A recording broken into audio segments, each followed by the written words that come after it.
Assalamualaikum warahmatullahi wabarakatuh. Kami di sini akan membahas terkait kemajuan proyek kami.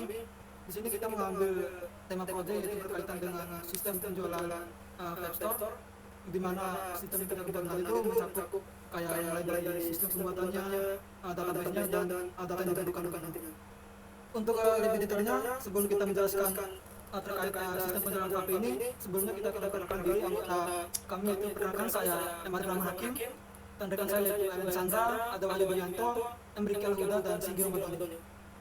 Kemudian terkait perkenalan akan disampaikan oleh Wahyu Bianto. Untuk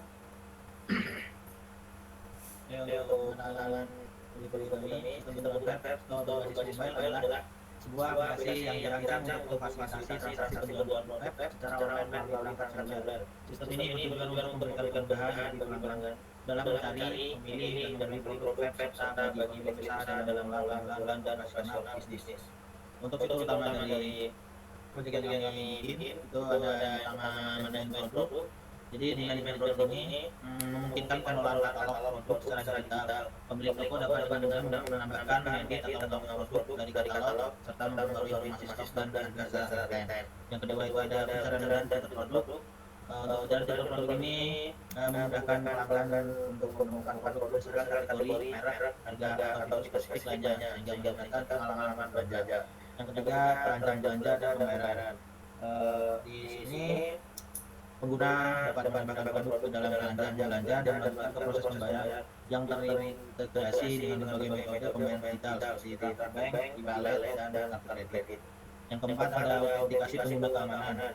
Sistem ini dilengkapi dengan autentikasi pengguna yang memang untuk verifikasi data pelanggan dan melindungi dari akses yang tidak sah. Fitur enkripsi dan verifikasi dua langkah dapat meningkatkan keamanan transaksi. Yang selanjutnya itu ada notifikasi real time. Aplikasi ini juga memberikan notifikasi kepada pelanggan mengenai promosi, penawaran khusus, status pesanan, dan pengingat pengisian ulang produk yang bertujuan untuk meningkatkan interaksi dan kepuasan pelanggan. Yang keenam itu ada pengelolaan stok dan inventaris. Sistem ini menyediakan alat bagi pemilik usaha untuk memantau stok produk secara otomatis, memberikan notifikasi saat persediaan yang menipis, dan memudahkan penjadwalan pengisian ulang stok berdasarkan data penjualan. Yang terakhir atau yang ketujuh adalah laporan dan analisis penjualan. Pemilik toko dapat mengakses laporan penjualan harian, mingguan, dan bulanan untuk memantau kinerja toko, melihat produk yang paling laris serta menganalisis tren pembelian untuk pengambilan keputusan strategis. Selanjutnya ada manfaat dari aplikasi Web Store ini, yaitu antara lain ada memudahkan akses, pelanggan dapat dengan mengakses informasi produk dan melakukan pembelian kapan saja dan di mana saja melalui perangkat internet. Nah, selanjutnya ada pendekatan efisiensi operasional. Jadi untuk manajemen stok, proses pesanan, dan pelacakan pengiriman menjadi lebih otomatis dan terorganisir. Misalnya ada peningkatan pengalaman pelanggan, desain angka yang intuitif dan fitur notifikasi yang meningkatkan pengalaman pengguna dan loyalitas pelanggan. Yang terakhir ada keamanan dan kepercayaan. Sistem yang dirancang dengan keamanan tinggi meningkatkan kepercayaan pelanggan dalam berinteraksi secara online. Untuk proyek charternya dalam internet saya.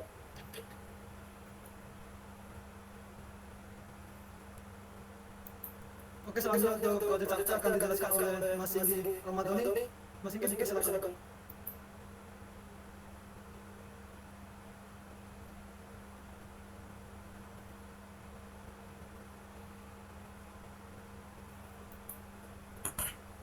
Proyek charter akan dijelaskan oleh Mas Singgi. Sorry, kepencet. Nah, oke, di sini project charter. Di sini ada tabel charter yang berupa project name. Project name kita itu sistem penjualan web Vivapor. Terus project objektif menyediakan aplikasi yang memudahkan pembelian perlengkapan web yang memungkinkan pemesanan online melalui platform digital. Kemudian expected start date itu mulainya pembuatan aplikasi yaitu tanggal 1 Oktober 2024 dan berakhirnya pembuatan aplikasi itu adalah 1 Februari 2025. Estimasi biaya itu 25 juta. Kunci key deliverables itu kunci pembuatan aplikasi mobile ini untuk Google Play dan App Store, dan sistem manajemen pelanggan dan pemesanan, fitur pencarian produk, manajemen pemesanan dan rating. Project scope-nya penjualan produk web secara online, integrasi sistem pembayaran digital, manajemen pelanggan dan pemesanan. Project scope fitur yang tidak terkait langsung dengan penjualan seperti fitur komunikasi dan sosial media. Sukses kriterianya adalah aplikasi ini memiliki rating 4-5 di Google Play dan App Store, pertumbuhan pelanggan sebesar 5%. Kemudian kita masuk tabel function, nama, tanggung jawab dan signatur. Investor di sini bernama Damar Jatri Supajar. Tanggung jawabnya adalah menyediakan pendanaan, pengawasan kemajuan proyek, pengambilan keputusan strategi, analisis resiko, dan menjaga hubungan dengan stakeholder lain. Kemudian di sini ada manajer proyek yaitu M. Arif Rahman Hakim. Tanggung jawabnya adalah menjadwalkan pelaksanaan dan manajemen proyek, memantau kinerja proyek mulai dari pelaksanaan analisis hingga dapat implementasi, membuat dokumen yang mendefinisikan rencana proyek. Yang ketiga adalah manajer keuangan yaitu Sigi Romadoni, yang bertanggung jawab membuat test plan untuk implementasi sistem kontrol keselarasan dan kelengkapan seluruh dokumen. Selanjutnya sistem analisis yaitu Ellen Chandra, bertanggung jawab menganalisis proses bisnis dalam koperasi, mendefinisikan prosedur yang ada dalam sistem, membuat dokumen dan sistem flow, membuat dokumen yang mendefinisikan spesifikasi kebutuhan perangkat lunak. Yang terakhir itu desain, yang dikerjakan oleh Wahyu Duyanto, yang bertanggung jawab membuat rancangan sistem dengan HIPO. HIPO di sini adalah hierarchical input process output, dan DFD data flow diagram, membuat basis data, dan ERD entity rational diagram, membuat dokumen SAD sistem analisis dokumen, membuat rancangan desain UI.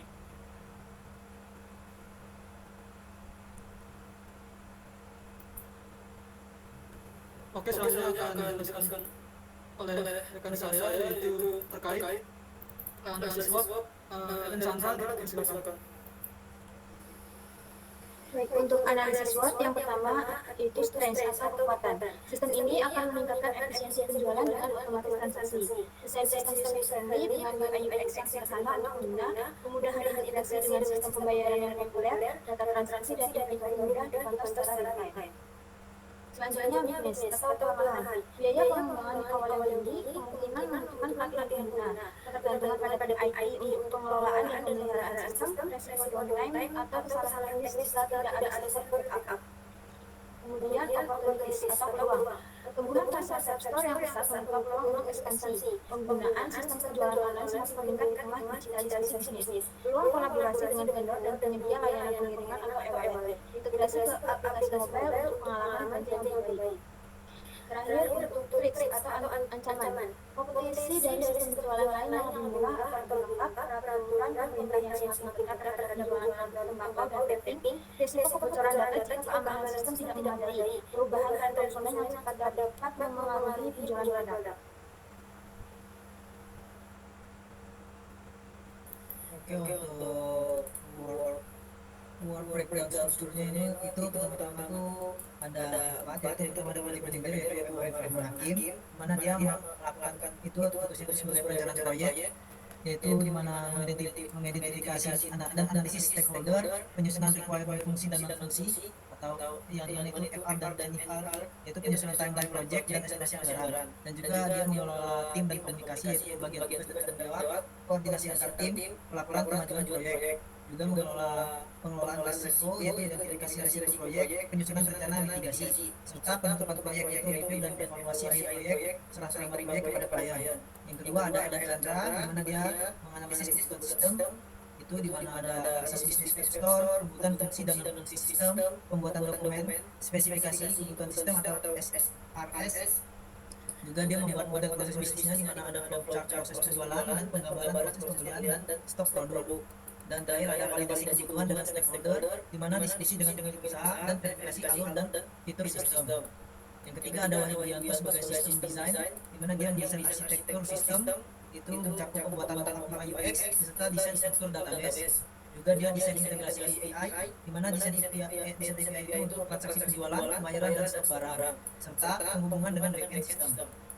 Dan terakhir dia bekerja pada pendekatan front-end, di mana pembuatan halaman login, registrasi, dashboard, katalog produk, dan pembayaran, serta mengimplementasikan desain UI atau UX dari mockup. Dan di keempat ada yang juga sebagai sistem programmer, di mana dia bekerja sebagai integrasi backend, di mana sebagai penghubung API ke front-end, pengelolaan CRD, produk penjualan dan pembayaran, juga mengelola keamanan dan autentikasi, yaitu untuk mengimplementasikan sistem autentifikasi untuk pengguna dan admin, dan memvalidasi transaksi dan keamanan data pembelian. Dan terakhir ada responsivitas aplikasi, yaitu untuk optimisasi untuk desktop dan mobile. Dan terakhir ada single module sebagai sistem tester dan dokumentasi, di mana dia perencanaan pengujian, yaitu skema pengujian fungsi front-end dan back-end, skenario pengujian integrasi, dan juga ada pengujian fungsionalitas dan performa, di mana dia menguji unit untuk komponen utama UI, dan juga pengujian performa sistem dan kecepatan transaksi. Dan juga ada pengujian acceptable testing, di mana dia sebagai uji penerimaan pengguna akhir atau UAT, dan identifikasi dan bug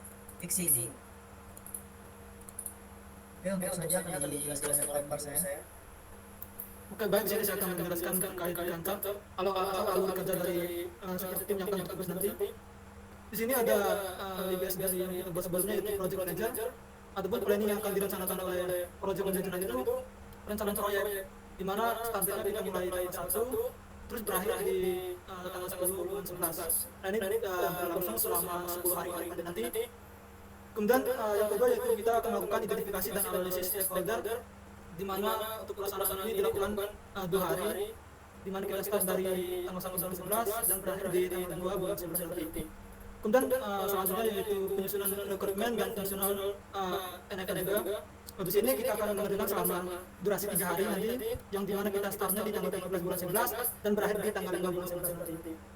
Kemudian kita lanjut nanti itu penyusunan timeline proyek, di mana di sana kita akan membuat struktur dari rencana proyek nanti dan penjadwalan proyek, di mana nanti kita akan mulai di tanggal 6 bulan 11 dan berakhir di tanggal 7 bulan 11. Kemudian kita lakukan pembuatan estimasi anggaran.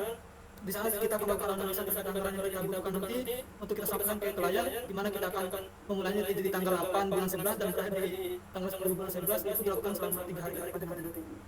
Kemudian yang selanjutnya kita akan melakukan pengenalan tim dan komunikasi terkait proyek yang kita buat nanti. Di sini kita startnya di tanggal 11 bulan 11 dan berakhir di tanggal 20 bulan 11. Itu dilaksanakan selama 10 hari pada nanti. Kemudian di sini kita melakukan pembagian tugas dan tanggung jawab terkait proyek yang akan kita buat nanti untuk si klien, di mana kita startnya di sini di tanggal 11 bulan 11 juga, kemudian berakhir di tanggal 12 bulan 11. Itu dilakukan 2 hari untuk melakukan pembagian tugas tersebut. Kemudian di sini akan kita lakukan juga terkait koordinasi antar tim, di mana kita akan lakukan pembagian nanti terkait kerja apa yang harus dilakukan oleh setiap tim nantinya. Kemudian kita mulai di tanggal 13 bulan 11 dan berakhir di tanggal 13 bulan 11. Itu dilakukan selama 5 hari ke depan juga. Kemudian setelah kita melakukan perencanaan tersebut, nantinya kita akan mulai membuat laporan kemajuan terkait proyek yang kita buat. Itu kita akan mulai membuatnya di tanggal 18 bulan 11 dan berakhir di tanggal 20. Itu dilakukan selama 3 hari ke depannya. Kemudian di sini kita akan melakukan juga analisis terkait pengolahan risiko terkait proyek yang kita nanti ini, di mana kita akan melakukan startnya itu di tanggal 21 bulan 11 dan berakhir di tanggal 5 bulan 11. Nah, itu dilakukan selama 5 hari ke depan juga. Kemudian di sini kita lakukan identifikasi risiko proyek terkait dengan masalah apa yang kita nantinya. Itu kita start di tanggal 1 juga dan berakhir di tanggal 2 bulan 11, itu hari ke depan ini. Kemudian di sini ada penyusunan rencana mitigasi akan dilakukan oleh tim semua tim nantinya ke depannya. Itu kita akan mulai di tanggal 3 bulan 11 dan berakhir di tanggal 5 bulan 11 juga. Itu dilakukan selama 3 hari. Kemudian nanti ada penutupan proyek setelah kita menyelesaikan semua proyek, itu berakhir di tanggal 26 bulan 11. Ini makanya salah yang di sini. Kita nanti akan berakhir nanti penutupan proyek itu di Februari nanti terkait masalah laporan ataupun hasil akhir nanti. Kemudian di sini kita lanjut ke sistem analisis dan tugas apa yang harus diselesaikan nanti.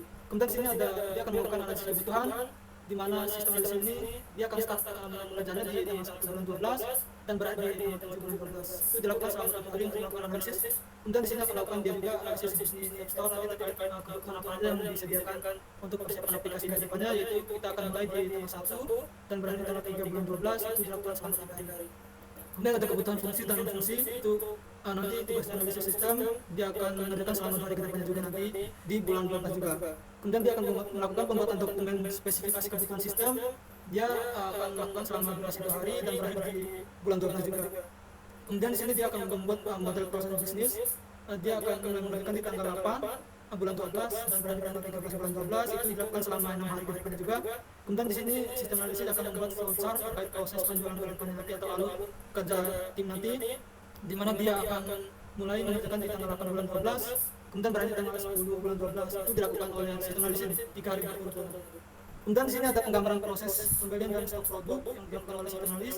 Dia akan mulai mengerjakan di tanggal 11 bulan 12 dan berakhir di tanggal 13 bulan 12. Dia akan mengerjakan selama 3 hari ke depannya. Kemudian si sistem analis ini akan melakukan validasi kebutuhan dengan stakeholder, diskusi dengan pemilik usaha, dan verifikasi alur dan fitur sistem ke depannya. Itu masih tetap di bulan yang sama, yaitu bulan 12 nanti. Kemudian di sini kita mencantumkan juga untuk terkait tugas front end developer dan desain yang akan dilakukan oleh si front end nanti. Di sini dia akan memulai desain arsitektur sistem di tanggal 17 itu startnya, tapi tetap di bulan 12 dan berakhir di tanggal 3 bulan 12. Itu dilakukan oleh front end nanti selama 7 hari. Kemudian di sini dia melakukan desain integrasi API, dia akan memulai di tanggal 4 bulan 12 dan berakhir di tanggal 30 bulan 12. Itu dilakukan selama 7 hari. Kemudian di sini dia akan melakukan pengembangan front end. Dia akan memulai mengerjakan di tanggal 8 bulan 1 dan berakhir di tanggal 17 bulan 1 2025 dengan durasi pengerjaan selama 10 hari ke depannya.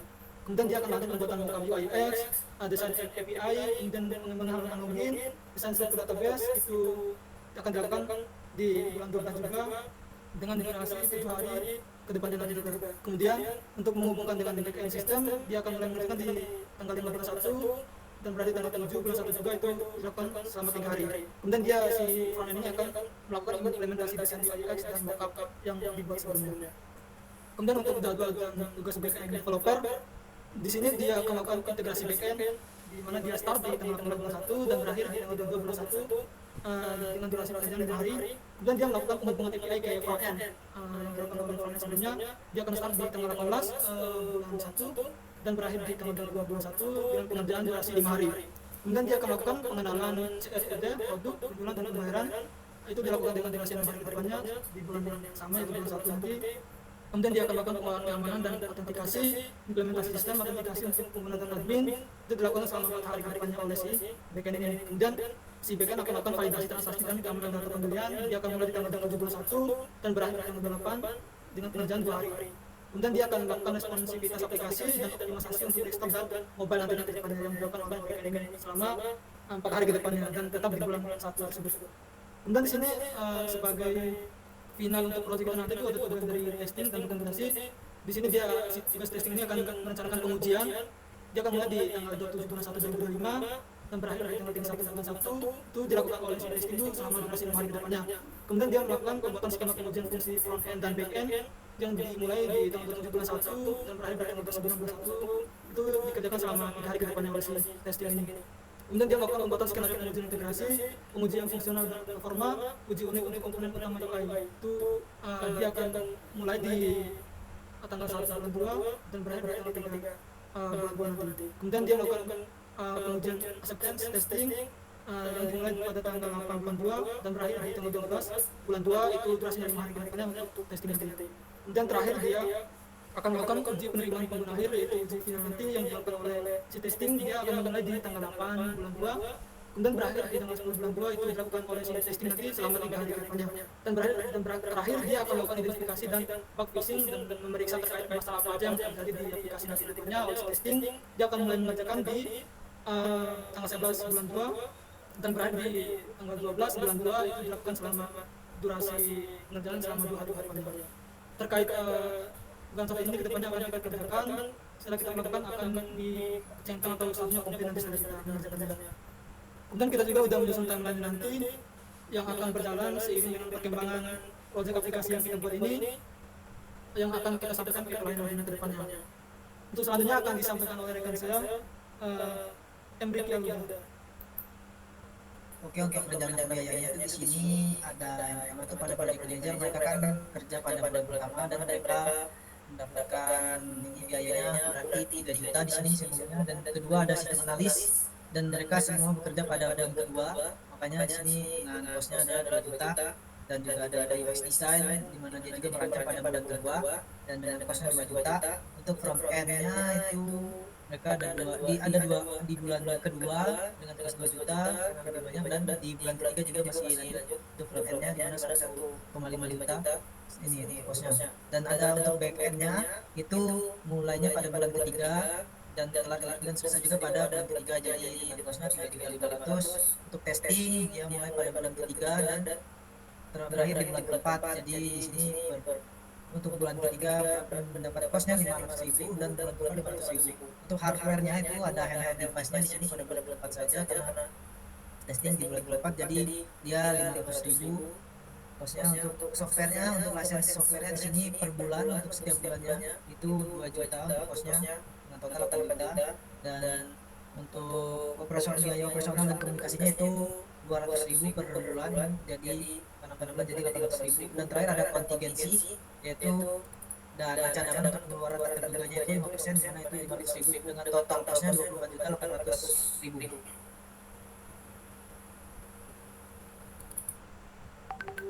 Oke, mungkin terkait proyek ini begitu saja yang kita sampaikan.